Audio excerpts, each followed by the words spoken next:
Hello, hello. Hope that you're doing absolutely fantastic today. I know what you're thinking. Where have you been? And honestly, I don't have a good answer. It's just been a busy month. I've been doing a bunch of side projects. I've been putting together videos for the real estate company I work with.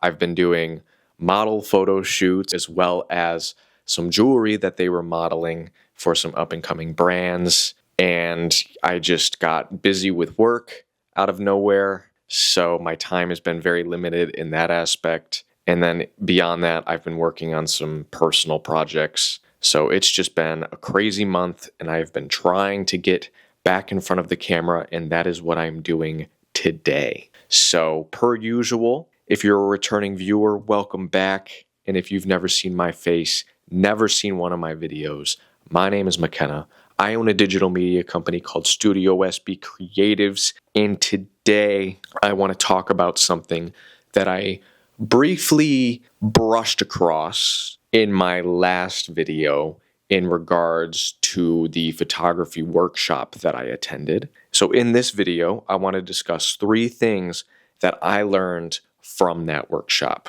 And because I've been away for so many weeks, I'm not going to talk forever, and we're just going to get into it. So the first thing that I learned from this photography workshop is not about the workshop itself, but rather the people that were involved in the workshop. And by the people involved, I'm actually talking about the models. Now, in my last video, I told you that I've never worked in a studio setting. So that was a whole new experience in itself. Throw on top of that, professional models, or models at least who know what they're doing, tend to move around a lot. They tend to pose and change their position pretty much every time they hear the shutter go off.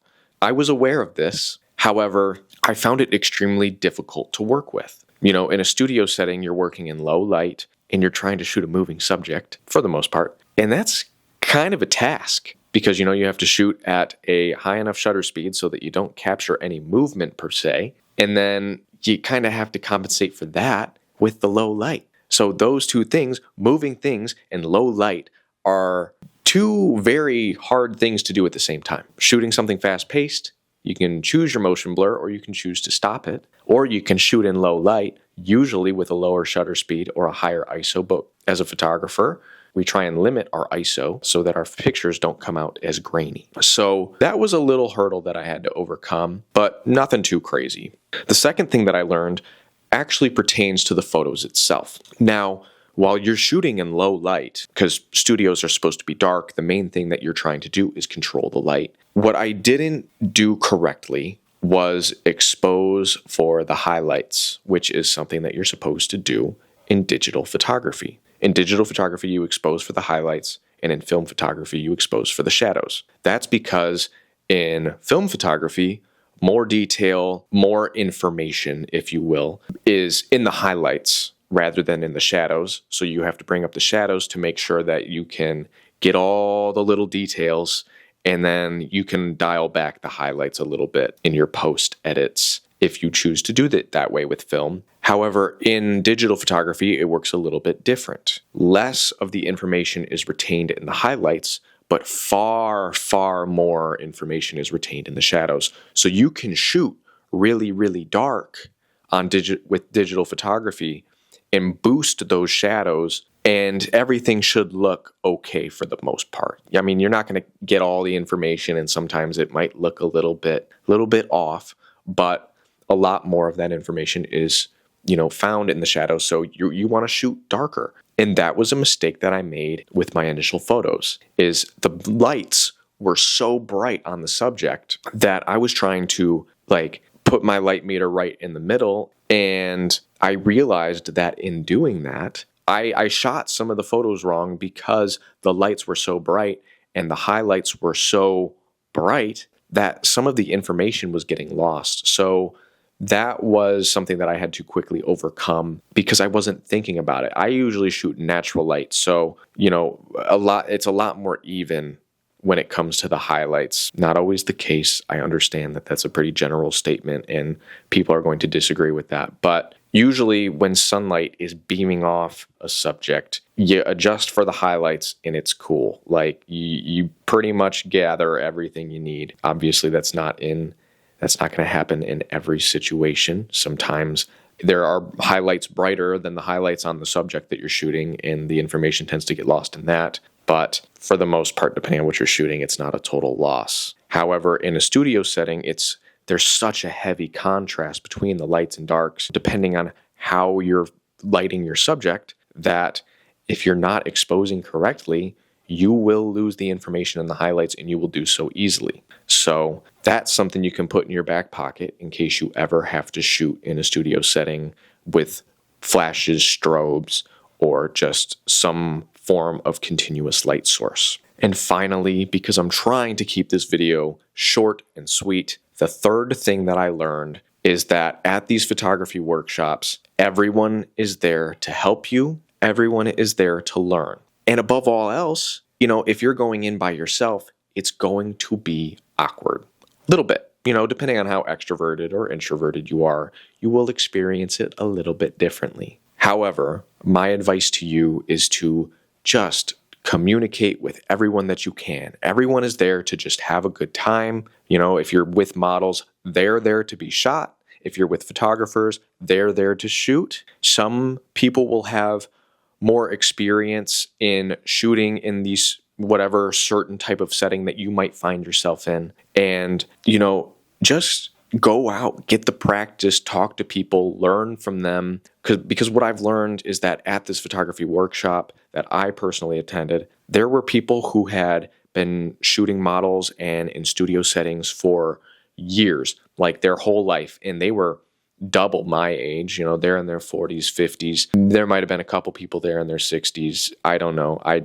should have talked to more people, honestly. But the other half of the people there were new photographers, people who never really shot at all. So it was really interesting to find myself somewhere in the middle as someone who has a lot of experience shooting photography, just not a lot of experience shooting photography in that specific way, in a studio setting with models and things of that nature. So if you are planning to attend a photography workshop, if you have attended a photography workshop and it was weird, my advice for you is to go out and just talk to people. Ask a photographer what settings they're using. If there's a model who isn't working with anyone, ask if they want a couple pictures. If you're a new photographer, tell them that you're a new photographer and you just want to practice. Go up, introduce yourself. And if you find it hard to interact with new people, as I do, I have a really hard time being in social settings and going up to people and just starting a conversation. But one of the main ways that somebody came up and actually talked to me, and I could tell they were nervous when they approached me, is they started asking about my camera. What camera are you using? Oh, you have the R6 Mark II? I have that. So do I. I'm using the exact same one. What lens are you using? Oh, no way. I'm using this lens. It's actually for a crop sensor, but I have this little adapter. I was like, oh yeah, me too. I have that adapter. So it's like everybody's there for the same thing. They're there to shoot. They're there to get shot. That sounds kind of bad. But you know what I mean. We're talking about cameras, obviously. So basically the third thing that I learned is don't be afraid to network. Don't be afraid to talk to people at these things, because everybody is there for the exact same purpose. They are there to learn. They are there to grow. They are there to add to their portfolio. They are there to help you. They are there to be helped. Just put yourself out there, strike up a conversation, see where it leads. Because, there was this one model that was at the workshop that I was talking to, and he just had this very interesting look. He was wearing a bunch of high-end fashion items, and he had this really cool Louis Vuitton duffel bag and this Louis Vuitton varsity jacket. And I was like, bro, your outfit is crazy. Can I get you in a couple pictures? And I ended up shooting him for probably the last 20, 30 minutes that I was there. And I sent him the photos about a week later, and he absolutely loved them. And he's been wanting to work with me again. We just, like I said, at the beginning of this video, I was working with a model shooting jewelry. I was working with him. And, he wants me to keep being his photographer. And, these jewelry brands that he's shooting with might lead me to some paid opportunities or even, some full-on like full-time positions, shooting these companies and doing these things. So go out there, network with people, because you never know who you're going to meet, and you never know what kind of situations those conversations are going to put you in. And it could be really good for your growth, for your business, for your career, for your future. So those are the 3 things that I've learned. I hope that somebody somewhere gets some value out of the things that I've talked about today. And I hope that I keep having these experiences to share with you my thoughts and, give you some insight as to what it's like to be in these situations in case you also want to get involved in similar things. So that's pretty much all I've got for you. Like always, if you like this video, go ahead and give me a thumbs up. If you want to talk about your personal experiences at a photography workshop, if you have any questions, comments, concerns, go ahead and leave me a comment on this video. And like always, if you want to see more content like this, you want to see what crazy adventures I get up to in the future, because I swear they're coming. Or if you just want to see more of my face, go ahead and hit that subscribe button. And one last thing before I go. The crazy adventures, when I say they're coming, I mean they're coming. Next week is the week. Next week is the week that I finally tell you what it is that I have been holding on to for the last couple months, and you're going to lose it when I tell you what I have planned. So if you want to see what that entails, tune into my next video. And with that being said, I hope that you have a wonderful rest of your day, and I will see you on the next one.